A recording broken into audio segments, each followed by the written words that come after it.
बिस्मिल्लाहिर्रहमानिर्रहीम। अस्सलाम वालेकुम। मेरा नाम अशाम खोसा है, आप देख रहे हैं मेरा यूट्यूब चैनल। नज़रसानी डालते हैं कुछ मुल्की हालात पे और ताज़ा तरीन ख़बरों पे। बाई इलेक्शन होता है, उसके बाद सीएम पंजाब के इलेक्शन की बारी आती है, उसके बाद हमारे पास चौधरी शुजात का टॉपिक है, उसके बाद हम डिस्कस करेंगे सुप्रीम कोर्ट में क्या चल रहा है और क्या हिसाब किताब, मतलब क्या बना हमज़ा शहबाज के हवाले से। हमारे पास बाई इलेक्शन होते हैं, दोनों जमातें पूरा अतमाद होती हैं जीतने पे कि हम जीत जाएंगे और अच्छे खासे वोट लेके हम सीएम पंजाब की सीट आराम से हम हासिल कर लेंगे। बहुत मेहनत हुई और आवाम निकली, ज़लालत हुई, गर्मी थी उन दिनों, बहुत ही तंग हुई आवाम, लेकिन बाई इलेक्शन अल्हम्दुलिल्लाह गुज़र गए। अब एक अफाका था मुल्क में, एक देखने में आ रहा था कि इंशाअल्लाह अब आने वाले चंद दिनों में या नून लीग बन जाएगी सीएम पंजाब में या पीटीआई आ जाएगी। जो भी आएगा तो मुल्क में जो सियासी बहरान चल रहा था वो ख़त्म हो जाएगा। लेकिन हमें क्या इल्म था कि सियासी बहरान जो चल रहा है उसे मज़ीद उसे बढ़ावा मिलेगा, वो कम होने का नाम नहीं लेगा। 21 जुलाई हमारे पास सीएम पंजाब के इलेक्शन आते हैं और हमारे पास देखने में आ रहा था कि काफ़ी लीग सपोर्ट कर रही थी इमरान खान को और बाकी जितने भी जमातें थीं वो सपोर्ट कर रही थी मुस्लिम लीग नून को, जिसके जो कैंडिडेट थे हमारे हमज़ा शहबाज साहब, और पीटीआई के जो कैंडिडेट थे वो थे परवेज़ इलाही साहब, जिस पे बड़ा बातें शातें हुई। वो एक दूसरा टॉपिक है, लेकिन देखने में ये आ रहा था कि हमारे पास जो टॉपिक है, हमारे पास जो परवेज़ इलाही साहब थे वो कैंडिडेट थे। अब होता ये है कि इलेक्शन स्टार्ट होते हैं, इमरान खान पुरअतमाद नज़र आ रहे थे लेकिन थोड़े डगमगा भी रहे थे। जरदारी साहब की आमद होती है चौधरी शुजात साहब के घर, दिन में 2 दफ़ा जाते हैं लेकिन वो नहीं मानते। इमरान खान ज़रा मुतमईन होते हैं, तरीके इंसाफ ज़रा मुतमईन होती है, लेकिन जैसे ही इलेक्शन शुरू होते हैं रात के शाम के 6 बजे 7 बजे, देखने में ये आता है कि एक एलामिया जारी हुआ है, एक एलानिया जारी हुआ है। इसमें चौधरी शुजात साहब ने ये फरमाया कि अब हमारी जितनी भी सीटें हैं इनमें से कोई भी हमारा जो है जो कारकुनान है इमरान खान को वोट नहीं करेंगे। हाँ, अगर परवेज़ इलाही साहब बनना चाह रहे हैं वज़ीर आला तो आप नून लीग के साथ मिलके उनकी सीट पर वज़ीर आला बने। वो ये नहीं चाहते थे कि वज़ीर आला ना बने, वो चाहते थे कि वज़ीर आला बने लेकिन इमरान खान के साथ मिलके इत्तेहाद ना करके बने। अब अगर देखने में है तो इत्तेहादी जो थे इमरान खान के, वो मेन 10 काफ लीग के ही थे जो सपोर्ट कर रहे थे। उनके बिना तो इमरान खान की सीटें काफ़ी कम हो रही थी।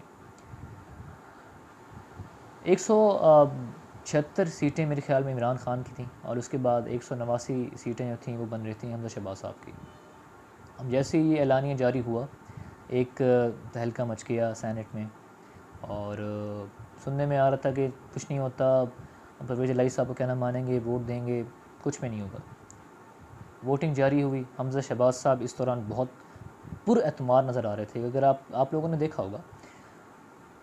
अच्छा, इस चीज़ से पहले मैं अगर बात करूं सुबह की या एक दिन पहले की, आपके दोस्त मोहम्मद मिज़ारी साहब एक लेटर जारी करते हैं कि मुझे एक हाई अलर्ट सिक्योरिटी चाहिए सेनेट के अंदर कि मेरी जान को ख़तरा है। अब जान को ख़तरा कब होता है? जब एक इंसान किसी दूसरे के ख़िलाफ़ बात करता है या कोई हाई लेवल इस तरह की बात होती है, जब या कोई इदारे पे बात आती है या किसी इस तरह की बात होती है, तब जान को ख़तरा होता है जब बात पर्सनल होती है। तो उनको इल्म था कि मैं जो रूलिंग देने जा रहा हूँ वो शाम को पीटीआई के ख़िलाफ़ देनी है, जिसकी बिना पे उन्हें ये सिक्योरिटी चाहिए थी। इस चीज़ का इल्म था, थोड़ा थोड़ा अंदाज़ा हमें भी था कि शाम को क्या होने जा रहा है, रूलिंग किसके ख़िलाफ़ आने वाली है। इलेक्शन स्टार्ट होते हैं, 186 वोट डल जाते हैं परवेज़ इलाही साहब को, 189 वोट डल जाते हैं हमज़ा शहबाज साहब को। लेकिन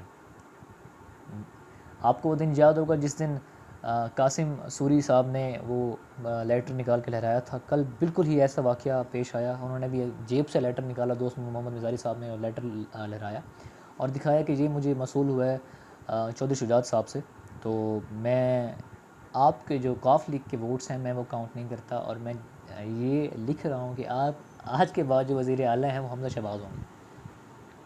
वो वोट जो थे सारे के सारे डिसक्वालीफाइड कह लें उसे, या आप कह लें कि काउंट ही नहीं हुए, तो उन वोट से कोई फ़ायदा नहीं होगा परवेज़ इलाही साहब को। अब देखने में आया, ज़ाहिर बात है परवेज़ इलाही साहब और चौधरी शुजात साहब को बहुत ही गहरा रिश्ता है, नाराज़ थे। बात हुई कि हम जाएंगे सुप्रीम कोर्ट में, अब सुप्रीम कोर्ट की बात आती है जब एक हमारा जो आखिरी वो एक जहाँ पे हमारा दिमाग काम करता है, जहाँ इत्मीनान होता है कि शुक्र अल्हम्दुलिल्लाह हमारा थोड़ा कानूनी हिसाब इस तरह का है कि हमें कोई रिलीफ मिल जाती है। सियासी बुरहान बढ़ गया, सारे कारकुनान दोनों पार्टियों के अ, बहुत गुस्से में थे और लिबर्टी चौक पे अवाम निकले रात को। अब मामला सुप्रीम कोर्ट तक पहुंच गया। सुप्रीम कोर्ट में जो इरफान कादिर साहब थे, जो कि वकील ठहरे हमारे हमजा शहबाज साहब के, पेश होते हैं सुप्रीम कोर्ट में और इतने में सुबह सुबह 8 बजे ही हलफ बरदार हो जाते हैं। हमारे पास हलफ ले लिया जाता है हमजा शहबाज साहब का सीएम पंजाब के लिए। सुप्रीम कोर्ट का इरफान कादिर साहब से इतना सख्त रवैया था, सवालात थे कि आप कि जो दोस्त मोहम्मद ज़ाहिर साहब ने रूलिंग दी है ये हमारे किस फ़ैसले के तहत। ये सवाल आ रहा था कि जिस तरह हमारे जो कानून में है कि आप जो हमारे पास पार्टी हेड होता है वो देता है ऑर्डर, लेकिन जो असल कानून 63 ए जो हमने पढ़ा है उसमें ये होता है कि पार्लिमानी जो हेड होता है वो देता है। पार्लिमानी हेड थे हमारे पास परवेज़ इलाही साहब और पार्टी हेड थे हमारे पास चौधरी शुजात साहब। तो मसला बढ़ गया। ये बात हमारे पास सेनेट में भी की गई थी उस दिन, लेकिन हमारे मिज़ारी साहब ने इस चीज़ को आएँ बाएँ शाएँ कर दिया, नहीं सुना गया वहाँ से। अब बात थी कि सुप्रीम कोर्ट में क्या फ़ैसला आता है। सुप्रीम कोर्ट का जो रवैया था इरफान कादिर साहब के पास बहुत सख्त था। सवालात हुए और इरफान कादिर साहब का कहना था कि मैं भी तैयार होकर नहीं आया, तो मुझे मौका चाहिए बात करने का और मुझे तैयारी के लिए वक्त चाहिए ताकि मैं तैयारी कर सकूँ। सुप्रीम कोर्ट ने ये सब चीज़ें भांपते हुए देखा कि हालात बहुत ही ज़्यादा ख़राब होते जा रहे हैं। अगर हम सीएम पंजाब से हटाते हैं हमजा शहबाज को, तो तब भी मामला सारे ख़राब होते हैं। अगर उन्हें ही रखते हैं तब भी मामला ख़राब होते हैं। तो बीच का फैसला ये निकला कि हम एज अ ट्रस्टी हम हमजा शहबाज को बहाल करते हैं और सिर्फ एज अ ट्रस्टी वो काम करेंगे हमारे लिए सीएम पंजाब के तहत जब तक फ़ैसला नहीं आ जाता। अब सोमवार के दिन फ़ैसला आना है। देखें अब हमारे पास सुप्रीम कोर्ट फ़ैसला क्या करती है। इतने में एक हमें ख़बर ये भी सुनने को मिलती है कि हमारी जो इस्टेब्लिशमेंट है वो भी बैठना चाह रही है मुल्की हालात को देख के, नरम मुदाखलत करना चाह रही है, जिसका एक लफ्ज़ इस्तेमाल हुआ था। अब ज़ाहिर बात है अगर इस तरह के हालात कायम दायम रहते हैं तो हमारे पास जो मुल्की और माशी बहरान चल रहा है हमारे पास वो नाकाबिल बर्दाश्त है। तो ज़ाहिर बात है हमें इस तरह का एक दरमियाना रास्ता अख्तियार करने की बहुत अशद ज़रूरत थी। मैं समझता हूँ कि आर्मी चीफ्स या इस्टेब्लिशमेंट जितनी भी चीज़ें उन्हें इन दोनों जमातों को बिठाना चाहिए। जिस तरह उनका अपना ये दरमियान में बात हमें ख़बर मिली थी कि नरम मुदाखलत करके हम दोनों पार्टियों को बिठाएंगे और उसके बाद उनकी हम बात करवाएंगे। जिस तरह जो दरमियान का रास्ता निकलेगा हमारे मुल्क की हालात की बेहतरी के लिए हम वो करेंगे। लेकिन अभी देखें इस तरह का कोई भी मतलब हमारे पास जो ख़बर थी DGISPR की तरफ से नहीं आई। अब देखना यह है कि आने वाले चंद दिनों में पाकिस्तान कहाँ जाता है। आया कि इमरान खान के बकौल श्रीलंका वाला हाल होता है, या हमजा शहबाज के बकौल हम अमेरिका के साथ मिलकर बहुत खुशहाल ज़िंदगी गुजारने वाले हैं आने वाले दिनों में। इन सब के चलते पाकिस्तानी मईशत इस वक्त डूबने को है और लगता तो यही है कि श्रीलंका वाला हाल ही होगा। जिस तरह श्रीलंका के डिफ़ॉल्टर लिस्ट में आ गया है, दिवालिया निकल गया उसका। इसके साथ साथ हमारे पास चौधरी शुजात और ज़रदारी की बात अगर करते चलें, हमारे पास ज़रदारी साहब उस दिन 2 दफ़ा सुबह को गए और तीसरी दफ़ा शाम को गए। चौधरी शुजात साहब दिन में तो नहीं माने थे मेरे ख्याल में, जब तक सुबह तक जी हमें खबरें मसूल हो रही थी कि चौधरी शुजात साहब परवेज़ इलाही के साथ ठहरे हुए और इमरान खान को सपोर्ट करेंगे।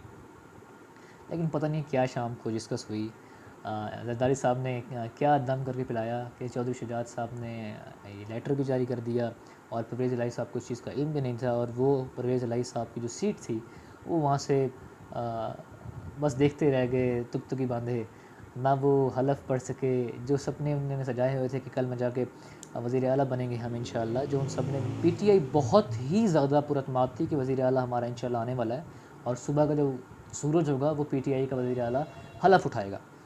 लेकिन देखते हैं कि आने वाले चंद दिनों में क्या हालात बनने वाले हैं। तब तक के लिए जुड़े रहें हमारे साथ, इंशाअल्लाह मुलाकात होगी अगले प्रोग्राम में। तब तक के लिए अल्लाह हाफ़िज़।